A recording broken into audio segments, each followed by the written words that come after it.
பக்தி ஒளி மெய்யன்பர்களுக்கு உங்கள் பிரபஞ்ச ஜோதிட ஆராய்ச்சியாளர் பாரம்பரிய வைத்தியர் உங்கள் ராஜசூரியன். அற்புதம் ஆனந்தம். மெய்யன்பர்களே, பக்தி ஒளி மெய்யன்பர்களே,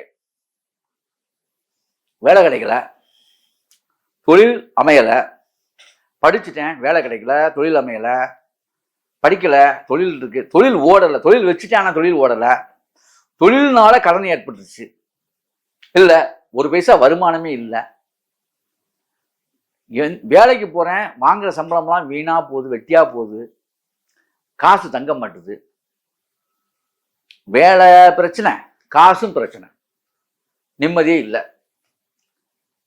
வேலை வாய்ப்பு கிடைக்கல, தொழில் அமையலை, தொழில் அமைஞ்சும் கடனாளி ஆயிட்டேன், அந்த தொழில்னால கடனாளி ஆயிட்டேன், வேலைக்கு போறேன் வேலை கிடைச்சிச்சு ஆனா நிம்மதி இல்லை, அதுக்கு சம்பளத்துக்கு மேல செலவாயிட்டு இருக்கு. இந்த மாதிரி இந்த காசு பிரச்சனை, தொழில் பிரச்சனை, இந்த மாதிரி இது வேலை வாய்ப்பு பிரச்சனை யாருக்கா இருந்தாலும் சரி, 27 நட்சத்திரக்காரர்கள், 12 ராசிக்காரர், 12 ராசிக்குள்ள இருக்கக்கூடிய 27 நட்சத்திரம், உங்க எல்லாத்துக்குமே ஒரே ஒரு இடம் இருக்கு. இந்த பிரச்சனையை தீர்க்கிறதுக்கு காலபுருஷ தத்துவத்தின்படி ஒரு இடத்த நான் கை காமிப்பேன். நான் சொல்லக்கூடிய நேரத்தில் நான் சொல்ற மாதிரி எங்க போயிட்டீங்கன்னா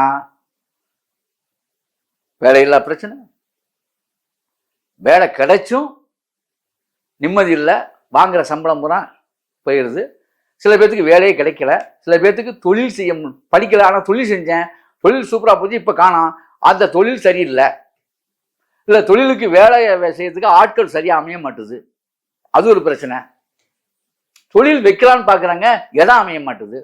இந்த தொழில் பிரச்சனை, வேலை பிரச்சனை, காசு பிரச்சனை, இந்த 3 பிரச்சனையும் ஏதோ ஒரு வகையில் எங்களை போட்டு கொள்ளுதுன்னு சொல்லக்கூடிய 27 நட்சத்திரக்காரர்களுக்கும் சரி, 12 ராசிக்காரர்களுக்கும் சரி, இப்போ ஒரு அற்புதமான தகவலை உங்களுக்கு பதிவு செய்கிறேன்.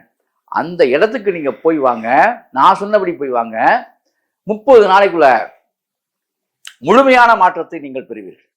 அது என்ன 30 நாள்ல எந்த இடத்துக்கு போகணும்? இப்போ காலபுருஷ தத்துவத்துக்கு 2 விஷயம் இருக்கு. ருணம் ரோகம் சத்துருங்கிறது 6ஆம் வீடு, அதுதான் உத்தியோகம் வேலை வாய்ப்பு, அதுதான் அந்த இடம் தான், அது 6ஆம் வீடு. காலபுருஷத்துக்கு 6ஆம் வீடு யாரு? காலபுருஷத்துக்கு 6ஆம் வீடுங்கிறது புதன், கன்னி. அதே மாதிரி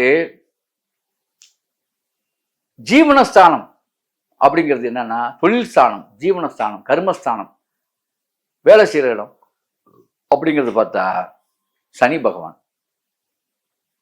காலபுருஷத்துக்கு 10ஆம் வீடு மகரம், அது சனியோட வீடு. இப்போதான் ஒரு விஷயம் அடங்கியிருக்கு இதுல. இந்த 2மே, அதாவது சனியினுடைய ஆற்றலை கொடுக்கறது, புதனுடைய ஆற்றல் தரணும். அந்த புதனும் சனியும் தான் உங்களை பரிபாலனை செய்யணும். யுத்தியும் புத்தியும் சேர்ந்துச்சுன்னா உங்களுடைய தொழில் சித்தியாகும். இப்ப இதுக்கு என்ன பண்றது? ஒரே விஷயம்தான். வாழ்நாள்ல முதல்ல நீங்க செய்ய வேண்டிய வேலை, எல்லாருக்குமே சொல்றேன், ஒரு முறை நீங்க திருநள்ளாறு முதல்ல போயிடணும். தொழில், நான் சொல்றது தொழில், பணம், காசு, உத்தியோகம், பணங்காசு பிரச்சனை எல்லாத்துக்கும் தான் சொல்றேன். போயிட்டு திருநள்ளாறுல நலத்தீர்த்தத்துல ஒரு குளியல். உங்களுக்கு சனி இருக்கு, சனி இல்லை, ரொம்ப பேர் என்ன பேசுவாங்க, ஏழு நடை கிடையாது எங்களுக்கு, எங்களையே நீங்க சொல்றீங்க, பெரிய யுக்தியை கையாண்டு பேசுறது, இதெல்லாம் ஒரு பேச்சே கிடையாது, புரியுதா? சொல்றதை மட்டும் வாயை மூடிக்கிட்டு, எப்படி வாயை மூடிக்கிட்டு சொல்றதை மட்டும் செய்யுங்க, 1000 மடங்கு அந்த பிரச்சனை சால்வ் ஆயிரும்.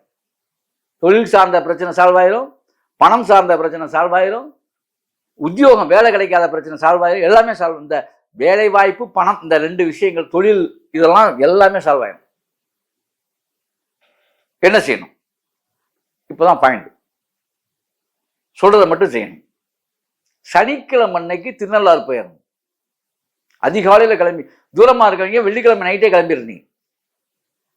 போகும்போது தேவையில்லாமல் பேச்சு, இந்த டிவி பார்க்க வேற நினைப்பே இருக்கக்கூடாது. சனீஸ்வரன் மேலே மட்டும்தான் ஞாபகம் இருக்கும். ஏன்னு கேட்டால் காலபுருஷ தத்துவத்துக்கு 10ஆம் வீட்டுக்கு அதிபதி ஜீவனாதிபதியே சனிதான். இந்த இந்த உண்மையை உலகத்துக்கு உறக்க சொல்லலாம். அது எல்லாரும் அதில் கவனம் செலுத்திங்கன்னா தெரியாது. சனினா எல்லாருக்குமே என்ன சொல்லி வச்சிருக்காங்கன்னா, சனினா அப்படியே அவர் ஒரு வில்லன் மாதிரி அவர் பிரச்சனை பண்ணுவார். சனி ஐயோ ரொம்ப பேர்த்த சனி அணியெல்லாம் திட்டிருக்கீங்க, ரொம்ப தப்பு. நீங்க சாப்பிடுவதற்கு அன்றாடம் உங்களுக்கு உணவு கிடைக்குது இல்லையா, சனீஸ்வர பகவான் படி அது. தர்ம கர்மாதிபதி சனி. காலபுருஷ தத்துவத்தின்படி அந்த பொறுப்பு சனியிடம் ஒப்படைக்கப்பட்டிருக்கு. பிரபஞ்சம் சனிகிட்ட ஒப்படைச்சிருக்கு. அரும்பெரும் பேராற்றல் அருட்பெரும் ஜோதி ஆண்டவர் சனீஸ்வர பகவான்கிட்ட ஒப்படைச்சிருக்கார்.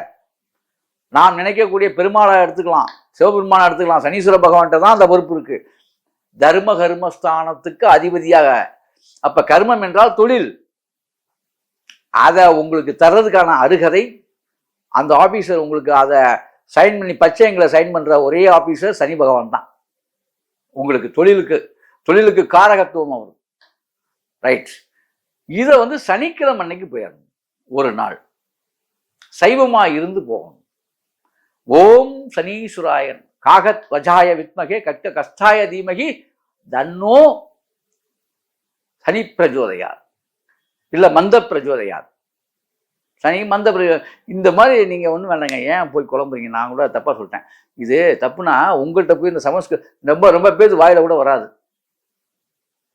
சனி பகவானே என்னை ஆட்கொண்டு நல்லது செய்யுங்கள், எனக்கு தொழில் வேண்டும் சனி பகவானே. உங்களுக்கு தெரிஞ்ச மொழியில பேசுங்க, இனிமே மாற்றுவோம் எல்லாத்தையுமே. அதே தான், அதுல பாஷை மாறுது, விஷயம் அதான், வேண்டுகோள் தான், வேற ஒண்ணுமே இல்லை. சமஸ்கிருதத்துல வந்தாருன்னா எதுல வந்தாருன்னா வேண்டுகோள் தானே வைக்க போறோம். எம்பெருமான் சனி பகவானே, எல்லாம் அல்ல எங்கள் சனி பகவானே, எனக்கு தொழில் வேலைன்னா வேலை இல்ல காசு பண்ண சேர்க்க, தொழில் மூலமாக, நல்லா அதான் முக்கியம், தொழில் மூலமா கொடுக்கணும். கடன் பெறுவது வேஸ்ட். தொழில் மூலமா எனக்கு இதை கொடுத்துரு சனி பகவானே.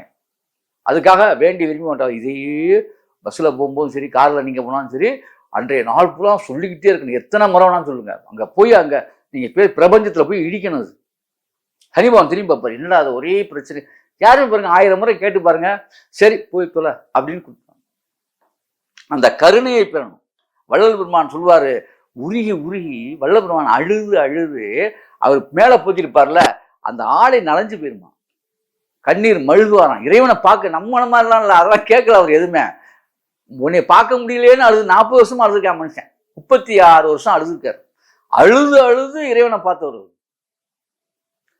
பயபக்தியோட இருந்து. நம்ம ஒரு நாள் மட்டும்தான் உங்கள்கிட்ட சொல்றேன், அழலாம் வேண்டாம், சும்மா சொல்லிக்கிட்டே இருங்க. என்ன வேணுமோ சனீஸ்வர பகவானுடைய ஒரே நோக்கத்தோட காலையில் எழுந்திருக்கிறீங்க, திருநள்ளாறு போற வரைக்கும் இதையே சொல்லிக்கிட்டே மனசுக்குள்ள சொல்லிக்கிட்டே இருங்க. பேசாம போயிட்டே இருங்க. அந்த பஸ்ல பாட்டு போடட்டும், என்னமோ வெளியில என்னமோ நடக்கட்டும், உங்க நோக்கம் பூரா சனீஸ்வர பகவான் மேலேயே இருக்கட்டும். இப்படி போகணும். பக்தின்னா அதான் பக்தி. காரியம் சாதிக்கணும்னா அப்படிதான் சாதிக்க முடியும். அங்க போய் நலத்தீர்த்தத்தில் குளிச்சு விட்டு சனீஸ்வர பகவானுக்கு ஒரு அர்ச்சனை பண்ணி விட்டு, அந்த அங்க உள்ள ஒரு 10 பேருக்கு உங்களால் முடிஞ்சா செய்யுங்க, எல்லாம் தப்பு ஒன்றும் இல்லை. ஏதாவது ஒன்று பண்ணிட்டு இப்படி வர அந்த மாதிரி ஏதாவது ஒன்று பண்ணிட்டு சாப்பாடு வாங்கி தர்றது நல்லது. அங்க போய் பண்ணிட்டு அப்படியே நீங்க கிளம்பி வந்துருங்க. ஒன்று முடிஞ்சு. இது சனிக்கிழமை அன்னைக்கு அந்த வேலையை செய்யணுங்க. நீங்க பண்ணிட்டீங்களா? ரைட். அதே மாதிரி புதன்கிழமை ஒரு நாள், இது 2 வேலையை மட்டும் சரியா பண்ணிருங்க. ரெண்டு தடவை. இங்க சனிக்கிழமை சனீஸ்வர பகவான். அவர் யாருன்னா 6ஆம் வீட்டுக்கு அதிபதி, காலபுருஷ தத்துவத்துக்கு புதன் பகவான். அவர் தான் உத்தியோகம், வேலை இதெல்லாம் உங்களுக்கு கொடுக்கணும். அதாவது சிறு இந்த பொருளாதார பிரச்சனைலாம் இருக்குல்ல, கடன் வாங்க விடாம அந்த குயுக்தி. புதன்னா பெரிய அறிவாளின்னு அர்த்தம், சாதாரண விஷயம் இல்லை. பெரிய மூளை படைச்ச ஒரு புதன் பகவான். அவரெல்லாம் ஏற்க முடியாது. அப்பனுக்கெல்லாம் அப்பன். அந்த அவருக்கு தான் அந்த 6ஆம் வீடு ஸ்தான பலன் கொடுத்துருக்காங்க. குணம், ரோகம், சத்துரு 3 விஷயத்தையும் அங்கே கொடுத்தாச்சு. அவர் தான் காலபுருஷத்துக்கு 3ஆம் வீட்டுக்கு அதிபதியும் அவர் தான். சகாய லாபாதிபதி, பராக்கிரமாதிபதி, அதெல்லாம் எல்லா பொறுப்பும் அவர்கிட்ட ஒப்படைச்சிருக்காங்க. நரம்புக்கு சம்பந்தப்பட்டவர். நல்லா புரிஞ்சுக்கணும். நரம்பு உங்க உடம்புக்குள்ள ஓடுதுல நரம்பு, அதான் பேஸ். எலும்பு இருக்கு, நரம்பு மேட்ரு. ஏன்னா எல்லாத்தையும் இயக்கி கொண்டிருப்பது நரம்பு. நரம்பாட்டம் இருந்துகிட்டு என்ன வேலை செய்யறான்னு சொல்லுவாங்க. அதாவது நரம்பு, அந்த நரம்பு பயல் அப்படின்னு நீங்க சாதாரண இடம் போட்டுறாதீங்க. நரம்பு தான் உங்களுக்கு விஷயம் பூரா அங்க அடங்கியிருக்கு. அவரை போய் நீங்க எங்க போகணும்? மதுரைக்கு போகணும். புதன்கிழமை அன்று நல்லா புரிஞ்சுங்க அன்பர்களே, இதே மாதிரிதான். ஓம் புதன் பகவானே உன்னை நோக்கி வருகிறேன், எனக்கு பணப்பிரச்சனையை நீக்கி விடு, காசு பிரச்சனை நீக்கிடு அப்படின்ட்டு வேண்டிக்கிட்டு போயிருங்க. அந்த ஸ்தலத்துக்கு போயிருங்க. உத்தியோக பிரச்சனை, ஏதாவது ஒரு வேலை வந்துடும். வேலையை, அதாவது தொழிலுக்கு அதிபதி, தொழில் செய்ய வைக்கிறவர் சனி, வேலையை கொடுத்து காசு கொடுக்கிறவர் புதன். புதன்கிழமை அன்னைக்கு நீங்க மதுரையில் இருக்கணும். மதுரையில் சொக்கநாத பெருமான் தான் புதன். எப்படி ஸ்ரீரங்கத்தில் சுக்கிரன் தான் ரங்கநாதர் தான் சுக்கிரனும், அது மாதிரி சொக்கநாதர் புதன். ரொம்ப அழகா ஒரு அங்கே பார்த்தீங்கன்னா ரொம்ப எல்லாமே அழகா இருக்கும். அங்கே ஒரு சித்தர் இருப்பார், சுந்தரேசு, அதாவது சுந்தரானந்தர்னு ஒருத்தர் இருப்பார். அந்த சிலையெல்லாம் பார்த்தீங்கன்னா அதை விட்டு வெளியே வரவே முடியாது. நம்ம அவ்வளோ சிலையே அவ்வளோ அழகா இருக்கும். அவர் எப்படி சுந்தரம்னா அழகுன்னு அர்த்தம். சுந்தரானந்தர், ஆனந்த நிலையில இருக்கக்கூடிய ஒரு மாபெரும், வேற யாரும் இல்லை, சுந்தரானந்தரே அவர் தான், சிவபெருமான் தான், அவர் தான் புதன். புதனுடைய ஸ்தலம் என்பது மதுரை, புரிஞ்சுக்குங்க. அதனால அங்க அப்படி போகணும். சைவமா இருந்து கரெக்டா புதன்கிழமை அன்னைக்கு இதே மாதிரி ஒரே வைராக்கியமா போய் அங்க ஒரு பச்சை உடை எடுத்து அந்த சிவலிங்கத்துக்கு ஒரு பச்சை வேஷ்டி கொடுக்கலாம். சிவலிங்கத்துக்கு கட்ட சொல்லி ஒரு துண்டு தானமா ஐயர்கிட்ட கொடுத்துட்டு, பட்டுல பச்சை பட்டு சும்மா ஒரு துண்டு கூட எடுத்து கொடுங்க, தப்பு இல்லை. அப்படி கொடுத்துட்ட உங்களுக்கு ஒரு அர்ச்சனை பண்ணி விட்டு மனசார அங்க ஒரு கிட்டத்தட்ட ஒரு 5 மணி நேரம் வெள்ளனா போயிருங்க. 5 மணி நேரம் அந்த மதுரை புதனுடைய ஆலயம் என்று சொல்லக்கூடிய மதுரையில் இருக்கக்கூடிய சொக்கநாதபுரி என்று சொல்லக்கூடிய மதுரையில் உட்கார்ந்துருங்க. மீனாட்சி கோயிலில் உட்கார்ந்துருங்க பேசாம. புதனுடைய அருள் பரிபூர்ணமா கிடைச்சிடும். இந்த 2 விஷயத்தையும் வாழ்நாளில் நீங்க பண்ணிட்டீங்கன்னா, பண்ணிட்டு வீட்டுக்கு வந்துருங்க. வீட்டுக்கு வர வரைக்கும் அதே நினைப்பா இருக்கணும். கரெக்டா இருந்து பாருங்க. 30 நாள் இந்த சனி பகவானும் புதன் பகவானும் இருவரும் இணைந்து உங்களுக்கு எந்த பிரார்த்தனை நீங்க பண்ணீங்களோ அந்த பிரார்த்தனை 30 நாள்ல முடிஞ்சிடும், உறுதியா முடியும். இதை நீங்க செஞ்சுட்டு சொல்லுங்க. உங்களுடைய பதிவுகளை நம்முடைய பக்தி ஒளியில பதிவு பண்ணுங்க. அதுக்கப்புறம் 30 நாளைக்கு அப்புறம் ஐயா சிறப்பு பெற்றேன், சீர் பெற்றேன், அற்புதம் பெற்றேன், ஆனந்தம் பெற்றேன்னு போடுங்க, தப்பில்லை. 30 நாளைக்கு அப்புறம் ஆக நான் சொன்னபடியாக பயபக்தியோடு செல்லுங்கள், அதே ஞாபகமாக செல்லுங்கள். அற்புதம், ஆனந்தம் அன்பர்களே.